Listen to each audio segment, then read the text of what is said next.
Voilà, donc on a vu comment créer des tables simples en SQL. On avait créé la table formation justement.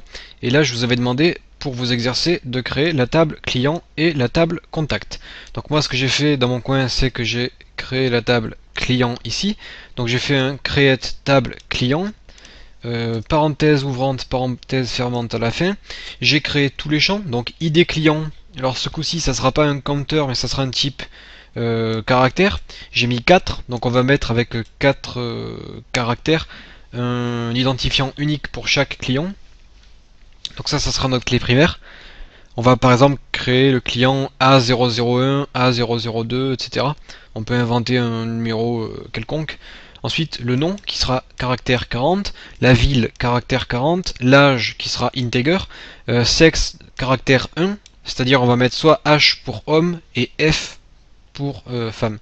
Ensuite, on a num contact qui sera aussi un numéro. Donc, qu'est-ce qu'on peut mettre? On peut mettre car même pas. Ce qu'on va faire, c'est que si on va faire ça, on va faire car 4. On va aussi mettre ça pour numéro contact. On va comprendre tout à l'heure pourquoi. Et clé primaire ID client. Donc ce que je fais, c'est que je copie la requête, CTRL C, je vais dans Access, je peux fermer ma table et je vais coller ma requête ici. Je fais exécuter. Donc j'ai bien ma table client qui s'est créée ici. Ma requête, je l'enregistre. RQ table client. Donc au moins j'ai cette table enregistrée. Je remplirai la table tout à l'heure euh, en dehors de cette vidéo pour pas perdre trop de temps.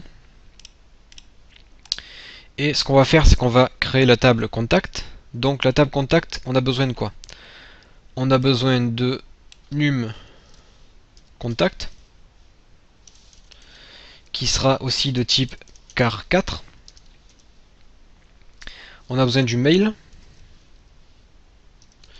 qui sera de type car40. On a besoin du téléphone.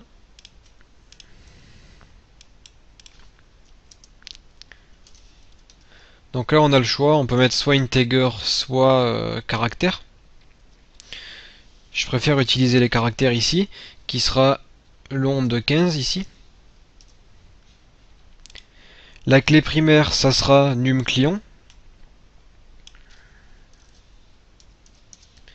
Donc jusque là vous êtes parfaitement capable de créer ça sans aucune difficulté. Et ce qu'on va faire, c'est ajouter des nouvelles lignes de code que l'on n'a pas vues. On va ajouter le foreign key, qui veut dire clé étrangère. Foreign key, ça sera num contact, c'est-à-dire celle-ci. Et references, la référence de cette clé étrangère, ça sera num contact de client. Donc je m'explique. Je vais m'expliquer tout à l'heure d'ailleurs. Donc là je vais faire un on delete cascade et on update cascade. Ça veut dire que chaque modification que l'on fera sur une table se fera aussi sur la table qui est liée à cette table. Donc là je vais faire créer table contact. Sauf que cette requête risquerait de ne pas marcher. Ça risquerait de ne pas marcher puisque on utilise des clés étrangères. Oui. On utilise des clés étrangères. Donc je vais supprimer ça. Et ça va toujours pas marcher.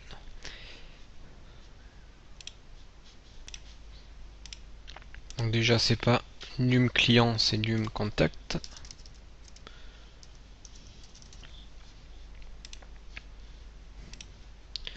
La table client est ouverte, donc je la ferme. Donc là il faut qu'on spécifie que ce champ ici est unique. Donc on fait indexer sans doublon. Ok. on enregistre et on ferme. Est-ce que ça va fonctionner?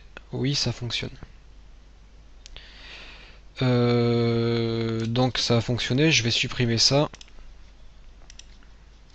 Je vais supprimer ça et je vais venir coller le reste. Donc on a dit qu'on voulait mettre un on delete cascade et on update cascade. Non, il ne le prend toujours pas, c'est pas grave, on va laisser ça comme ça. Allez. On exécute la requête et notre table contact a été créée. Donc je vais maintenant tout vous expliquer pourquoi tout ne fonctionne pas comme on voudrait. Tout simplement puisque on a créé une clé étrangère. Alors une clé étrangère, ça sert à lier deux tables. On a par exemple la table client ici, avec un identificateur, un nom, une ville, un âge, un sexe, etc. Et on a num contact. Ce num contact nous permettra de créer un lien entre cette table et la table contact. Ensuite, dans la table contact, on aura toujours ce numéro contact que j'aurais pu appeler autrement, c'est juste que je voulais garder le même nom, et on aura un email et un téléphone.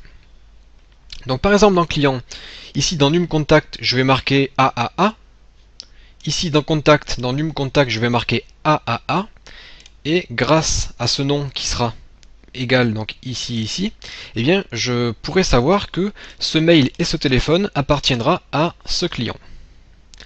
Donc ce que je vais faire pour vous permettre de bien comprendre, c'est que je vais mettre la vidéo en pause, je vais remplir ces tables avec des clients, avec des noms fictifs en fait, et je vais aussi remplir la table contact avec des valeurs arbitraires pour pouvoir faire des exemples concrets. Donc juste avant, je vais enregistrer ma requête. RQ-bas table contact. Et ce que j'ai pas eu le temps de vous expliquer, c'était on delete cascade et on update cascade. En fait, comme mes tables contact et client seront liées, et bien si je fais une modification quelque part dans client et que ça affecte ma table contact, et bien la table contact sera elle aussi modifiée puisque les deux tables seront liées. Donc voilà ce qu'il y avait à expliquer. Donc je mets la vidéo en pause, je remplis les tables et ensuite on continue à voir qu'est-ce qui se passe ici. Voilà, donc j'ai rempli ma table, j'ai donné un numéro unique à chaque client, donc A001, A002, A003. Quand on arrive à 999, on passe à B, B001, B002. Donc de cette façon, on est sûr d'avoir un nom unique à chaque fois. Puis après, si on arrive à un chiffre gigantesque, on pourra décaler la lettre à droite, 0A01, 0A02, etc. Donc là, on est sûr d'avoir assez de place pour tous les clients que l'on veut. J'ai donné un nom différent à chaque client, une ville à chaque client. On a des clients qui viennent de Paris, Nice, Nîmes, Monaco, Aix, un âge à chaque client, homme ou femme, et un numéro contact. Ensuite, dans ma table contact, j'ai mis les numéros de contact, j'ai mis les emails et les téléphones de chaque client. Donc on sait que le numéro de contact 001 correspond au client 001. Donc Monsieur Dupont aura un email ici et son numéro de téléphone ici. Donc si je clique sur outils base de données et que je clique sur relations, et bien à ce moment-là, on voit que par défaut, enfin pas par défaut, mais avec ce qu'on a fait, on voit que la table client et la table contact, elles ont été liées, et on voit que le lien se fait entre num contact et num contact ici de la table client et l'autre de la table contact. Donc on voit que nos deux tables ont été créées grâce à ce foreign key qui permet de créer ces liens. On aurait pu aussi procéder par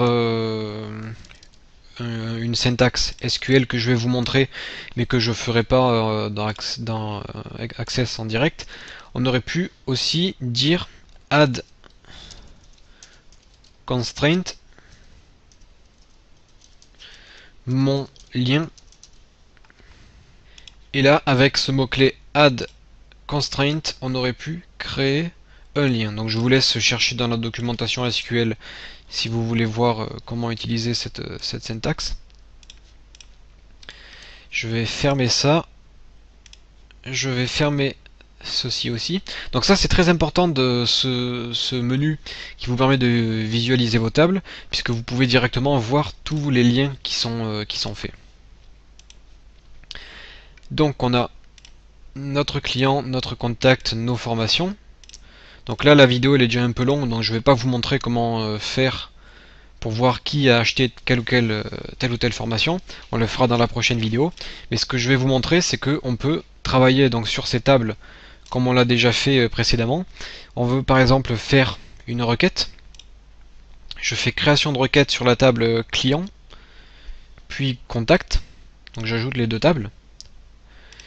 Et par exemple, si je veux afficher tous les clients de la ville de Paris, eh bien je fais afficher client.nom tri croissant et ce que je vais faire c'est client.ville critère Paris. Ça va m'afficher le nom des clients qui habitent Paris. Par contre je ne veux pas afficher la ville puisque je sais déjà qu'ils viennent de Paris. Donc si j'active ma requête, on voit que j'ai Dupont, Martin et Pierre. Si je vais dans la table client, on voit que Dupont il habite Paris, Martin habite Paris et Pierre habite Paris. Les autres n'habitent pas à Paris. Donc voilà comment faire une requête simple. Si je regarde le code SQL, on voit que Access m'a écrit du code SQL qu'on analysera un peu plus tard dans nos prochaines vidéos. Maintenant, si je veux faire un tri par âge, si je veux afficher les clients qui ont un âge supérieur à 25, et que je veux quand même afficher leur âge, je mets supérieur à 25, et là, c'est pas ça. Je me suis trompé, j'ai mis inférieur, c'est supérieur. Voilà. Donc maintenant, j'ai bien tous mes clients qui ont un âge supérieur à 25. J'aurais même pu les classer par ordre croissant.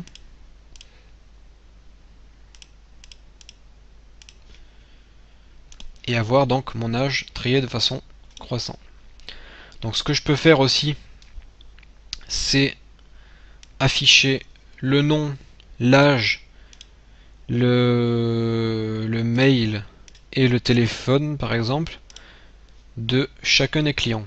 Donc maintenant, comme nos deux tables sont liées, on sait que tel ou tel email appartient à tel ou tel client. Donc si j'active ma requête, on a bien le nom et l'âge des clients et on a leur mail et leur téléphone liés. Pour être sûr que ça appartient bien à ces clients-là, dans ma requête, je vais afficher aussi le numéro contact. Au moins on peut voir que le contact 003 a bien l'email 003. Voilà, il y a une petite erreur ici. Il aurait fallu mettre un 0 ici. Ça c'était une petite faute de frappe, mais c'est pas bien grave.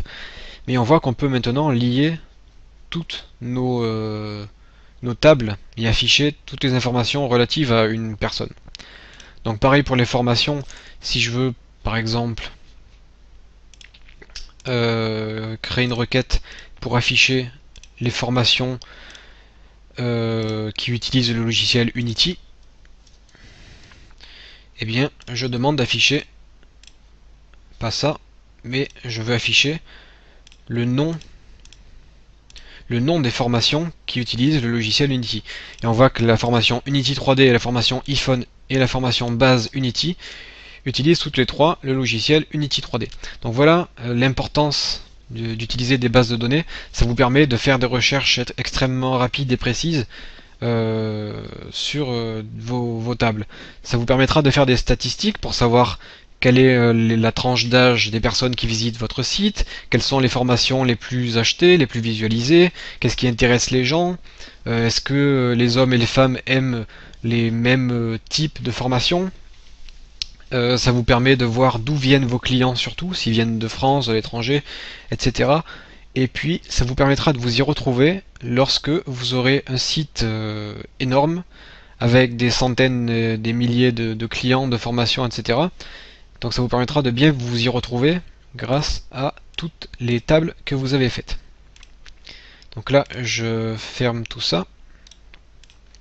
J'enregistre pas les requêtes puisque ça, on a déjà vu comment faire. Et je vous propose d'enregistrer toujours votre travail. Vous faites enregistrer la base de données. enregistrer la base de données. Donc là j'ai enregistré ma base. Si on vous demande d'activer le contenu, vous activez toujours le contenu pour pouvoir visualiser vos tables. Dans la prochaine vidéo, on verra comment savoir qui a acheté telle ou telle formation, puis on fera quelques requêtes en SQL.